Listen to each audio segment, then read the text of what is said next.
Seorang ibu rumah tangga di Palembang, Sumatera Selatan, luka bakar di sekujur tubuhnya setelah dibakar oleh suaminya. Korban luka bakar hampir 70%, mulai dari lengan kiri hingga bagian kaki. Peristiwa berawal saat korban meminta uang Rp100.000 kepada suami untuk ziarah ke makam mertuanya. Selepas salat, pelaku pulang dan meminta uang dikembalikan. Pelaku menuduh korban memberikan uang tersebut ke pria lain. Kami tersangka ini apa tuh? Di dalam ya? Nyiram bensin, lari direct laut dia. Oh. Langsung berenang. Oh, langsung berenang. Korban di dalam tulang. Di dalam langsung mati. Pelaku kemudian menyiramkan bensin ke tubuh korban. Pasca kejadian, pelaku langsung melarikan diri dan kini dalam pengejaran polisi. Dari Palembang, Sumatera Selatan, Muhammad David, iNews melaporkan. Sidang lanjutan kasus pemerkosaan belasan santri dengan terdakwa HW kembali digelar di Pengadilan Negeri Bandung, Jawa Barat. Sidang lanjutan menghadirkan 3 saksi yang menjadi korban pelaku.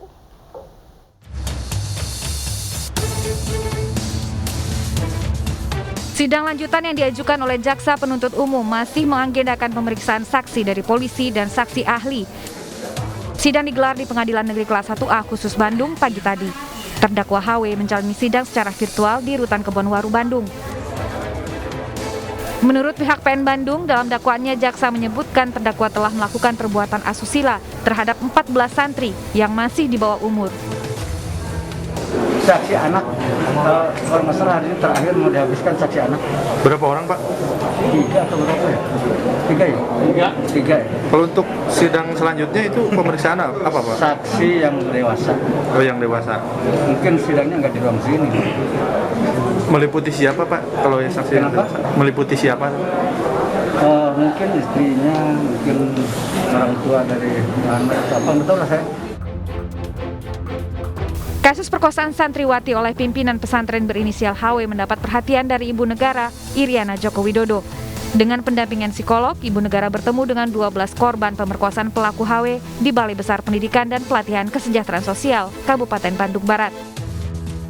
Makanya untuk hukum harus ditindak tegas dan keras. Dan juga pelaku dihukum seberat-beratnya sesuai kelakuannya. Saya sebagai perempuan sangat sakit sekali saya. Nanti semoga tidak ada korban-korban yang lain. Pemerkosaan oleh seorang pimpinan sekaligus guru pesantren di Bandung, Jawa Barat mengejutkan publik. Jumlah korban mencapai belasan orang, 11 diantaranya masih terikat pertalian saudara dan tetangga. Tidak hanya memperkosa santriwatinya, oknum guru ini juga memanfaatkan korban dan anak dari hasil hubungan mereka untuk kepentingan ekonomi. Tim Liputan iNews melaporkan. Sidang kasus pencabulan anak panti asuhan yang dilakukan seorang oknum biarawan gereja di Depok, Jawa Barat kembali bergulir. Orang tua asuh korban berharap pelaku dapat dihukum lebih berat dari tuntutan 14 tahun penjara.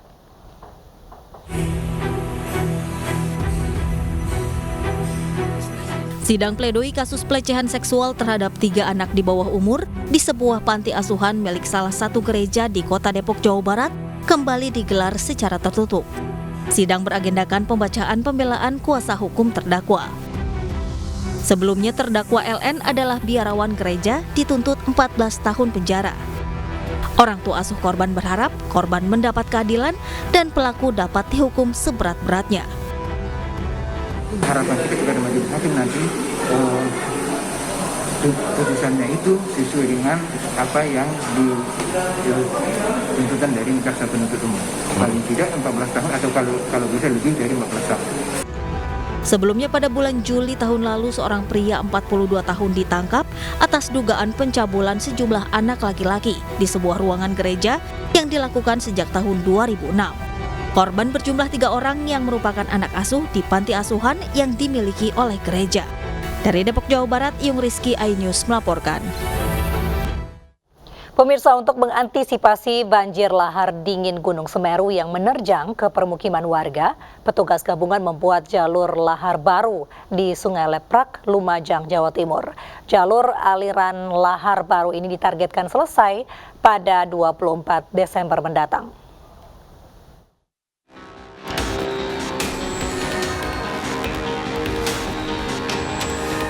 Permukiman warga di Dusun Kamar Kajang, Desa Sumberwuluh, Kecamatan Jatipuro, Lumajang, menjadi lokasi terparah akibat terjangan awan panas Gunung Semeru pada 4 Desember lalu. Ratusan rumah terendam material vulkanik berupa pasir dan batu setinggi 3 meter. Hal ini lantaran jalur lahar Gunung Semeru hanya berjarak 100 meter dari permukiman warga. Untuk mengantisipasi kejadian serupa, petugas gabungan dari TNI dan Kementerian ESDM membuat jalur lahar baru. Jalur sepanjang 1,3 km ini berada di Sungai Leprak yang tepat di bawah jembatan Geladak Perak yang ambruk diterjang material vulkanik. Saat ini petugas baru mengerjakan jalur lahar sepanjang 500 meter lebih.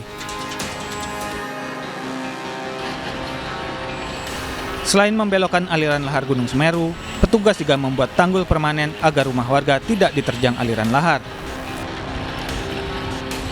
Sebanyak 12 alat berat dikerahkan untuk mengebut pengerjaan proyek yang targetnya akan selesai pada 24 Desember mendatang.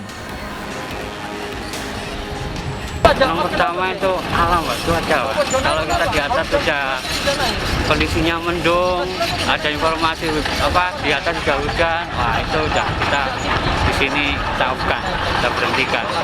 Faktor pertama keselamatan pastinya. Kalau untuk alat berat berapa? Ini kita bantu yang di sini 12 ya.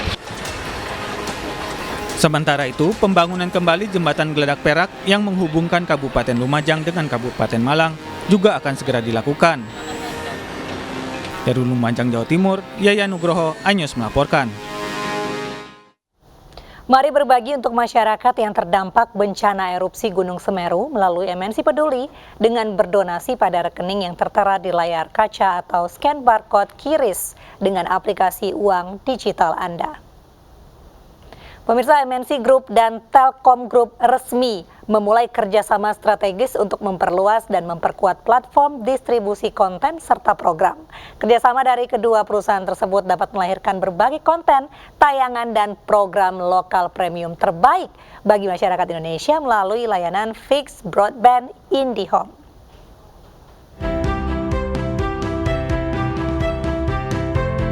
PT Global Mediacom Tbk atau MNC Group dan PT Telekomunikasi Indonesia Persero Tbk resmi melakukan penandatanganan MOU untuk pemberian dukungan serta penjajakan peluang kerjasama di Telkom Landmark Tower, Jakarta.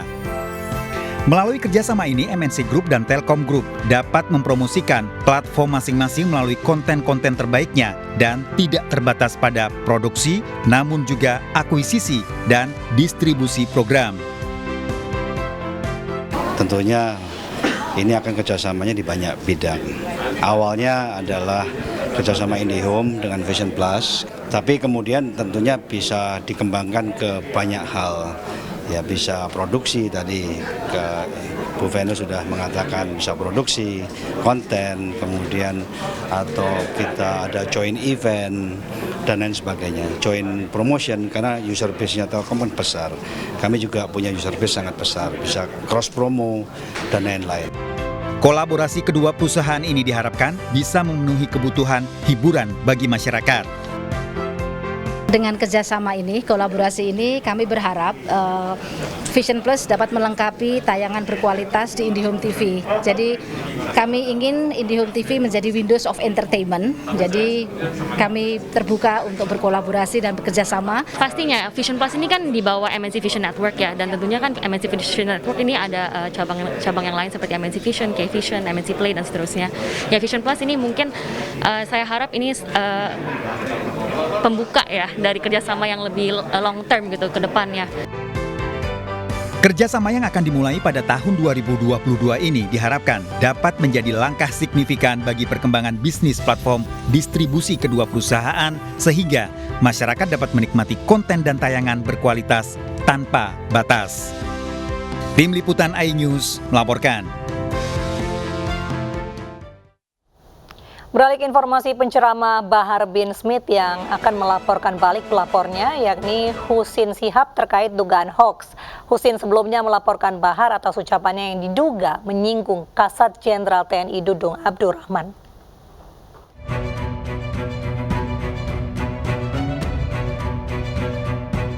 Tak terima usai dilaporkan ke polisi terkait ujaran kebencian dan penghinaan terhadap Kasat Jenderal TNI Dudung Abdurrahman, kini Bahar bin Smith siap melancarkan serangan balik terhadap pelapornya. Bahar akan melaporkan Husin Shihab terkait dugaan penyebaran berita bohong atau hoax. Menurut kuasa hukum Bahar, Ikhwan Tuan Kota, pihaknya tengah menyiapkan berkas bukti-bukti yang akan diserahkan dalam laporan ke polisi. Husin sebelumnya melaporkan Bahar dan Egy Sujana ke Polda Metro Jaya buntut pernyataan keduanya yang menyinggung Kasat Jenderal Dudung Abdurrahman. Mereka dianggap menyebarkan informasi yang menimbulkan rasa kebencian atau permusuhan berdasarkan sara dan penghinaan terhadap penguasa negara. Keduanya dianggap memelintir ucapan Kasat Jenderal TNI Dudung Abdurrahman tentang menyamakan Tuhan dengan manusia. Akibat sopir kelelahan dan mengantuk, sebuah bus terguling. Informasinya sesaat lagi.